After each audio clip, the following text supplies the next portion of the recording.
Hey everyone, and welcome to today's Explainer. So, we're diving into a topic today that, let's be real, strikes absolute dread into the heart of any homeowner. We're talking about the messy, smelly, totally unseen underground reality of a failing sewer line. Picture this. You're staring at a backed-up drain, feeling that familiar panic, and you're faced with the ultimate either-or question. Is this just a stubborn, everyday clog, or is it a complete underground collapse? And figuring out that answer, well, that dictates literally everything that happens next. The thing is, your house usually gives you these visceral, sensory warnings before things go totally sideways. You know the ones. Sluggish sinks, that weird gurgling sound echoing from your pipes, or maybe you step outside and find these inexplicably damp, squishy patches in your yard. These anxiety-inducing symptoms, that's just your home crying out, telling you the pipe's integrity is structurally compromised.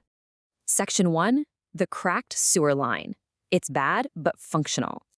So what exactly is a cracked line? We're talking about a localized break or a fracture right in the pipe wall.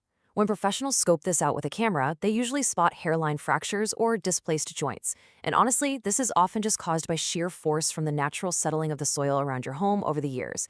But because of this break, wastewater starts leaking into the surrounding soil. And, even worse, tree roots see an opening and just invite themselves right into your pipe. But here's the crucial takeaway with a crack. The pipe is actually still technically functioning. Sure, the flow might be getting choked off by those intruding roots, but the pipe is still carrying waste away from your home. It's hanging in there. Barely, maybe, but it's working. For now. Because it's just a crack, the symptoms you'll see are highly localized. You might deal with recurring clogs in very specific spots, or maybe you spot some minor surface seepage right above the pipe, especially after a heavy rain. You could also notice damp ground right near your cleanout access points. You see, it maps perfectly to a localized leak that hasn't fully blocked the whole line yet.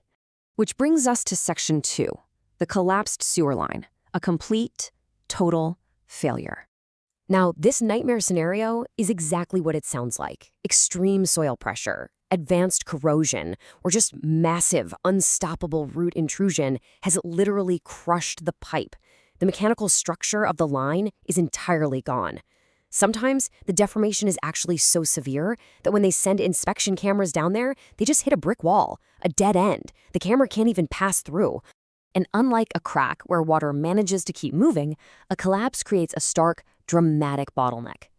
The wastewater literally has nowhere to go. It absolutely cannot pass that crushed section of the pipe, meaning your entire plumbing system just completely fails. Because the flow is blocked entirely, the fallout is not localized anymore. It's systemic. You're suddenly dealing with simultaneous backups in multiple fixtures at the exact same time. We're talking intense, overpowering sewage odors filling your house. Out in the yard, you'll likely see standing water directly above the line. And in extreme cases, you might even see actual sinkholes forming as the ground gives way right beneath the surface. Yeah, is that about it? Section 3, key differences that matter. Let's compare the damage side by side.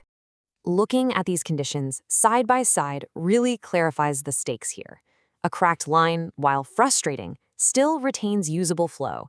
And importantly, it allows for localized repairs of just those short damaged sections. But a collapsed line, zero flow. It severely multiplies your risk of hazardous backups, and it almost always guarantees extensive, messy remediation and a full, incredibly expensive system replacement. Moving on to Section 4, options for repair and how we actually fix the damage.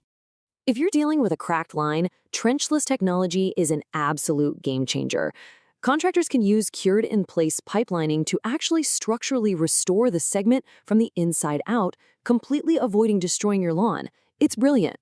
But if the pipe is totally collapsed, well, trenchless is completely off the table. You are forced into heavy excavation, full segment replacement, and highly disruptive bypass pumping just to manage the waste while they dig up your yard. But whatever repair method is chosen, you can never forget the root cause. You have to eradicate those root intrusions and fix the slope of the pipe. A good contractor is going to ensure proper grading and completely remove those roots, so you aren't reliving this exact same nightmare 5 years from now. Section 5, the power of inspection, because seeing is believing. Since the symptoms of a crack and a collapse so often overlap, getting a CCTV camera inspection is really your ultimate truth teller. It maps out the pipe's overall condition, precisely measures any flow restriction, and it definitively proves whether you're dealing with a simple fracture or a catastrophic deformation. And honestly, this is what saves you from accidentally authorizing the wrong, overly expensive repair. Now, this takeaway really stuck with me, and I think it's the most crucial point of all. Acting sooner can prevent minor cracking from progressing into structural collapse. So that leaves us with a final, pretty urgent question. Will you act on that slow, gurgling drain today, or are you going to wait until the pipe entirely caves in? Knowing the difference empowers you to call a professional early, save your yard, and frankly, save your sanity. Thanks so much for joining me for this explainer, and I will see you next time.